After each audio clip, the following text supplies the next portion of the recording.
Wow. It's Terrance Gangsta Williams, aka OG Giggity. This particular day, I got my Mac on me. Actually, I had named it Calio. So you know how people say, oh, don't go looking for trouble. Oh, he looking for trouble. Back then, I used to hunt it. So I decided to hit different streets and, cuts, and courtyards, driveways, in the Magnolia first, because I know a lot of the enemy used to lurk, come looking for us too. They would have us on defense sometimes. So I said, okay, now I'm gonna do a little offense. I'm about to put some pressure on them. So I go across Claiborne. I go to the back, go to Earhart. That back way to Calio. I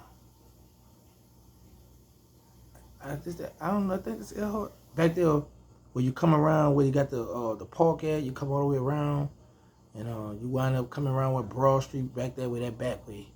Come through there, then you come to the little side street, then you hit the little right thing, you come on the Urgent Wall. Come through there, back there by Road Town and back of town. I don't see nothing out. I leave.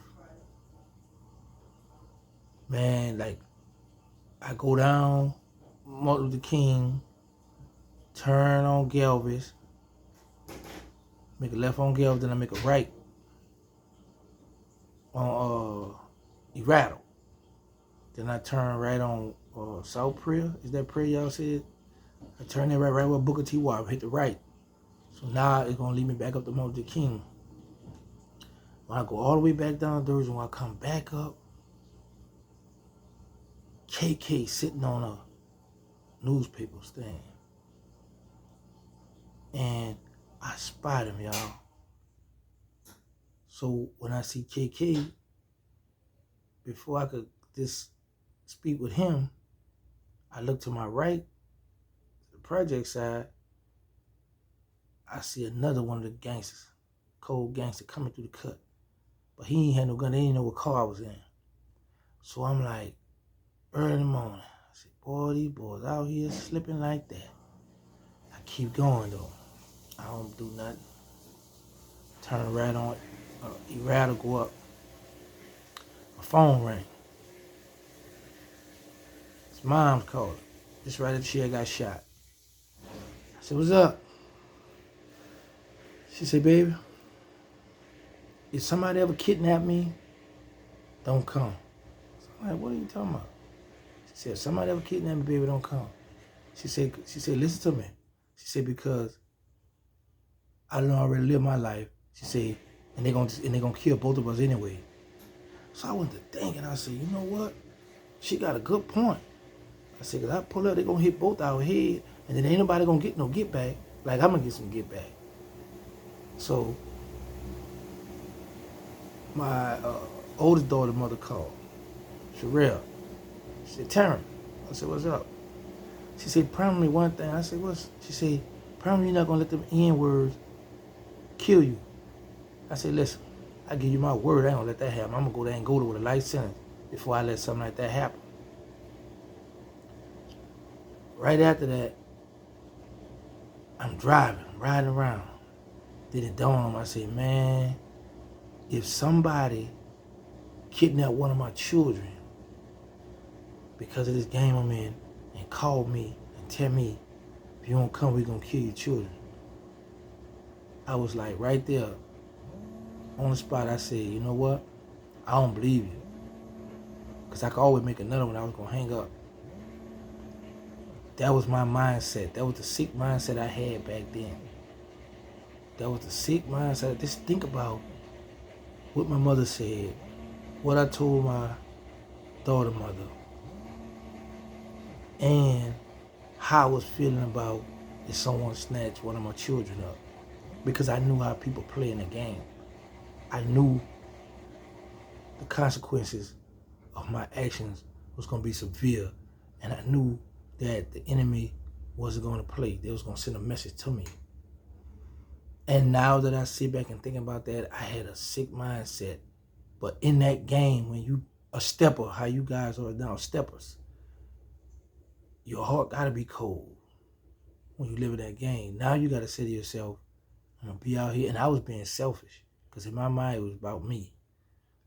I loved my family, yeah, but at the end of the day, I was like, you hurt one of my people, I'm just gonna cry. I'm gonna be hurt at the moment. But once I shake back, oh man, it's gonna be uptown madness. Because you know how it is. We gonna cry, we gonna suffer for that moment, and then what the boys say, retaliation is a must. So now I sit back on the sofa and I say, man, we done did, said, thinking, thought process, horrible. But that's how I used to live. Now, I'm just trying to show you all from the outside looking in and from those who in the game. Think about it, man. You love your family. You love your friends. You love your homies. You love, your associates. Because some people say they don't have friends. Oh, I just got an associate. A friend to kill me. Da-da-da. I was taught that. Don't never look at no one as your friend.